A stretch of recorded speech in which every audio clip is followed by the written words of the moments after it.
Butcher, a win on home soil. Does it get much better than that? I don't think it does.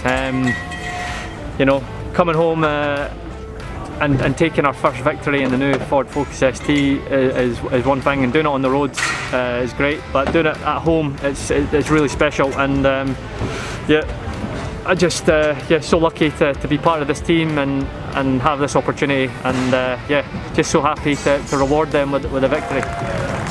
I felt it was okay.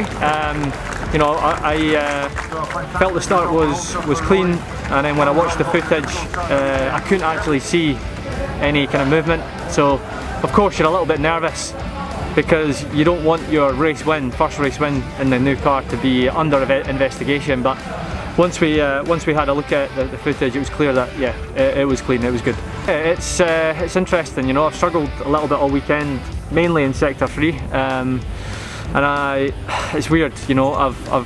This is my home track. I know the place like the back of my hand, but that hairpin has had me all weekend, and I've had to kind of take a slightly alternative line in that final race, and I found a little bit of grip and the car came alive finally. So that, and a little setup change that we made going into the session, and obviously stripping it of his ballast after quite a difficult race too, it all kind of came together, and yeah, it just shows you the performance of this new car. I was really down in the dumps after race 2, because race 1 I felt was a great result. You know, we bagged some points, we had quite a chunk of weight on in that race, and I was hoping to have you know, made some more progress in race 2, but I just had a bit of frustration in you could see it in my driving, and I was really not proud of the way I conducted myself, and you know, I needed to kind of reset going into race 3 and completely just calm the hell down. So yeah, what you saw there was just a more relaxed Rory. Yeah, no, I'm fine. It sounds like it looks spectacular on the TV, but actually I didn't really get any big hits, so not by my standards anyway. So no, just, you know, not really. I don't even feel battered or bruised, to be honest. The car's done its job. It's soaked it up. So unfortunately, it's quite badly damaged. So I'm more worried about that, to be honest, right now. Can you talk us through what happened? Yeah, just the queue of traffic checked up in front of me going through the right hander at the bottom of the hill. I hit the back of that Sutton in front of me. I got a big hit from the back from Adam Morgan. It obviously felt like it had damaged the car quite badly, and but I thought I was better off, rather than trying to stop in the track where it was. I thought I was better off going over the top and then pulling off to the right on the inside. But you know, whatever it was, whether it was the tyre letting go or the tyre was stuck, it just spat me off right at the wrong point. It's been a bit of a, well, to be honest, Quali really hurt, unfortunately, and you know, I can take responsibility for that. I was losing time through the chicane. The car was good, the car had pace in it, and today, actually, what's a shame is we've made progress, gone forwards, and I'd like to think, you know, I had to pace the cars in front of me up until the accident. So I think it would have been a good result. I think we would have been in the top 10. So yeah.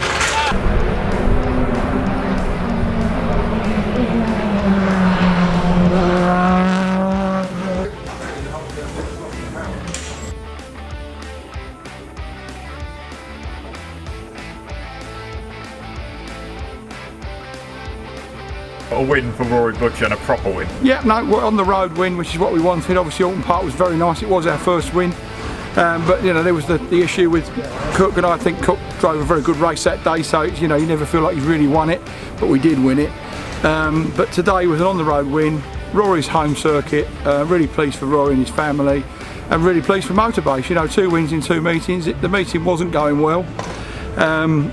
I think, you know, we've had a bit of damage and so on, which is the sort of thing that Knockhill does tend to present you. So we've got a bit of work to do, but very, very happy team boss, and looking forward to a few weeks in the workshop, going through stuff we've done over the last month with the car, getting ourselves, you know, back in a better position, repairing a couple of cars, but also learning more about the car, because we haven't really had the time. You know, we've been on the hoofs now since Alton Park. And the season suddenly started when it did at the end of July, straight into August. So we've been one very busy team, along with everybody else in this paddock. You know, it's been a real test of resources of the British touring car teams, and I think they've all done a stonking job. Obviously good to hear that Ollie's okay after what looked like quite a nasty incident in that race. Yeah, Ollie's fine. I mean, that's always the main thing, that the driver's okay. His car's not, so we'll get to that. But no, the main thing is that Ollie's fine. He got taken to the medical centre to be checked. I think they'd have checked his brain, so obviously had his big toe up on the table. But you know, he's all good, and I'm glad to say that there's no issues with him. And the car, can you give us a bit of a diagnosis? Yeah, it seemed to have more hits than the Rolling Stones. Suddenly, you know, it was. I think what first started, it was Sutton checks up for some reason. Ollie tapped Sutton, bent the front. Adam Morgan piled into the right rear corner, broke the rear corner suspension. Again, one of those things. Not blaming Adam at all. The wheel then locked. Ollie carried on. So as soon as he tried to turn the car, then obviously it span round.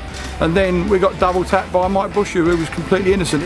I genuinely see it as a racing incident. I see it as a very expensive racing incident, but nevertheless a racing incident.